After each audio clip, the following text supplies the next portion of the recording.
இப்ப பாருங்க இங்க என்ன அவதானிக்கும் இந்த கண்ணால என்ன செய்ய சொன்னான் எங்களை பார்க்க சொல்றேன் ரைட் எங்களை பார்க்க சொல்றேன் இப்ப வாசிங்க என் சத்துருக்களுக்கு முன்பாக நீர் என்ன செய்கிறீர் பந்தியை ஆயத்தப்படுத்துகிறீர் ரைட் அப்ப சத்துருக்களுக்கு முன்பாக பந்தியை ஆயத்தப்படுத்துகிறேன்டா லிட்டரேச்சர் எழுத்தின்படி வாசிக்க எதிரிகளுக்கு முன்னால எங்களுக்கு ஒரு விருந்து ஒன்று என்ன செய்யப்படுகிறது அப்படித்தானே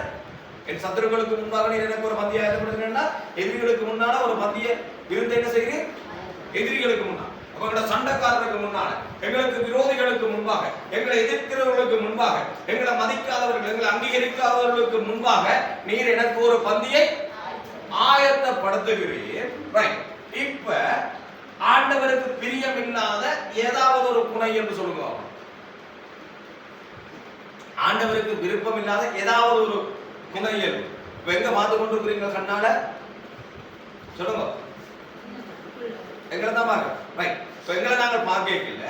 ஆண்டவருக்கு பிரியம் இல்லாத ஒன்று ஏதாவது ஒன்று சொல்லுங்க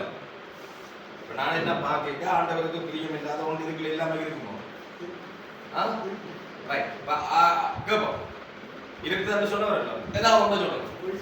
ரைட் அப்புறம் ஒழுங்கு நில்லுங்க ரைட் என்ன சொன்னவர் எல்லாரும் கதைங்க எல்லாரும் தெரிஞ்சாங்க ஒரு புது முகத்தையும் தெரியல யாராவது என்ன தெரியாதா இருக்குங்களா இதுல எல்லாருக்கும் தெரிஞ்சாங்க ரைட் என்ன சொன்னவர் இவர் பொய் சொல்லிட்டு இல்ல ஆண்டவருக்கு பிரியம் இல்லாத குண இயல்புல ஒன்று என்ன செய்கிறார் பொய் அப்ப பொய் நான் என்ன பார்க்கிறேன் ரைட் என்ன பார்க்கல எனக்குள்ள என்ன தெரியுது பொய் பொய் தெரியுது இப்ப நான் வாசிக்கிறேன் 5வது வசனத்தை வாசிங்க என் சத்துருக்களுக்கு முன்பாக நீர் என்ன செய்கிறீர் அப்ப இந்த பொய்யுக்கு முன்னால் பொய் இப்ப விடியோடும்பி சொல்லி கொண்டு இருக்குது பொய் சொல்லு மனம் சொல்லி கொண்டே இருக்கு பாஸ்டர் கூப்பிடுற பொய் சொல்லு அங்க போவோம் பொய் சொல்லு இங்க போவோம் பொய் சொல்லு மனுஷிக்கு பொய் சொல்லு கணவனுக்கு பொய் சொல்லு பிள்ளைக்கு பொய் சொல்லு பக்கத்து வீட்டுக்காரனுக்கு பொய் சொல்லு கடன்காரனுக்கு பொய் சொல்லு அங்க இங்க எல்லாம் என்ன சொல்லு சொல்லுங்க பொய் சொல்லு ஒண்ணுதான் சொல்லுங்க பொய் சொல்லு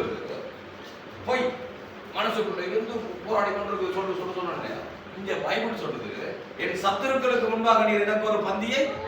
அப்ப பொய் என்றது ஒரு சத்துரு பொய் என்றது என்ன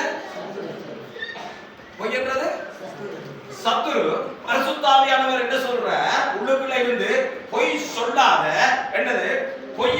எதிரி இந்த எதிரிக்கு முன்னால அவர் பந்தியை ஆயத்தப்படுத்துகிறார் விளங்குதா உங்களுக்கு எந்த அளவுக்கு தமிழ் விளங்குதுன்னு எனக்கு தெரியல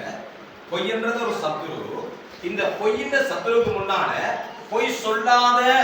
என்று சொல்லி என்னுடைய மனச்சாட்சியில இருந்து என்னுடைய நான் வாசித்த வேத வாக்கியங்கள்ல இருந்து நான் ஏற்றுக்கொண்ட தெய்வம் பொய் சொல்லாத என்று சொல்லி என்னை உணர்த்துகிற தன்மை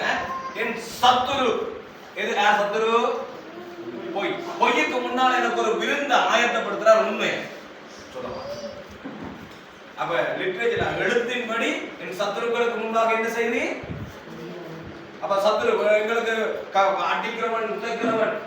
எதிர்க்கிறவனுக்கு முன்னால நான் நல்லா நடந்து போற மாதிரி நல்லா வழுக்கிட்டு போற மாதிரி நல்ல வாகனத்துல போற மாதிரி நல்ல வீடு கட்டி கொண்டு இருக்கிற மாதிரி அப்படியே மைண்ட் வருது அப்படி அதே மைண்ட் தான் ஆண்டவருக்கு விரோதமாக என்ன செய்ய சொல்லிருக்கல நான் அதை செய்யாமல் இருக்கும் பொழுது அதுதான் எனக்கு நடக்கும் இப்ப என்ன இவருக்கு என்ன பிடிக்காது எதிர்க்கு சொல்றேன் போய் நிக்கிறான் அவர் போய் சொல்றோன்னு நான் சொல்றேன் நீங்க அந்த பொய் உதாரணத்துக்கு பொய்யல ஒரு பொருளை காட்டு இப்ப இவருக்கு என்ன பிடிக்காது அப்ப இவருக்கு பிடிக்காட்டிக்கு நாளையில என்ற மனம் என்ன சொல்றது இவருக்கு முன்னால சூப்பர் அணி முடிக்கிட்டு போகும் எதிரிகளுக்கு முன்னால என்னத்தை ஆயத்தப்படுத்துற அப்ப இவர் ஒரு எதிரி இவருக்கு முன்னால நம்ம கண்டிப்பா படிக்கிட்டு போவோம் நல்ல வாகனத்துல போவோம் போட்டு குறைவில்லாம் கேட்கிற நேரம் காசுலாம் விசுக்கி சிலவடிச்சு அங்க இப்படி பொட்டி அப்படி எல்லாம் தெரியணும் அந்த மாதிரி இந்த மனம் சொல்லுது ஏன்டா இவர் என்ன எதிரி அப்படித்தானே நோபலா எதிரிகளுக்கு முன்னால நாங்கள் இப்படித்தானே வாழ்ந்து காட்டணும் மனம் சொல்லு அப்படியே இல்லையோ சொல்லுங்க நீங்க வேற ஊர் இல்லை தானே இங்கே தானே தமிழ் தானே பழக்க வழக்கம், அந்த எண்ணம், அந்த கொள்கை தான் இருக்கு. முன்கூட்டுக்காரனுக்கு முன்னால நான் இப்படி பாடணும் என்ன தானே இருக்கு, அதானே இருக்கு. அப்ப ஆக எதிரி அப்படி சொல்றது, நீ அப்படி இரண்டே இல்ல, பரிசுத்த ஆவியான உள்ளத்துல இருந்து சொல்ற அது இல்ல, உள்ளத்துல நீ என்னை ஏற்றுக்கொண்டதுனால இந்த பொய் தான் உங்க எதிரி. முன்கூட்டுக்காரன் இவரில் என்ன எதிரி, இவரில் எதிரி இந்த பொய். இந்த பொய்யை நீ சொல்லாமல் விடு, நான் உனக்கு விருந்த உண்டு. விளங்குதா? களவு எடுக்காமல் விடு, நான் உனக்கு விருந்த. களவு என்ற ஒரு சத்துரு எடுக்காமல் விடு. இந்த களவுக்கு முன்னால நான் உனக்கு ஒரு விருந்து என்ன செய்யறேன், விபச்சாரம். இதை செய்யாமல் விடு, முன்னால நான் உனக்கு ஒரு விருந்து ஆயத்தப்படுத்துறேன். கலாத்தியர் 5 அதிகாரம் 17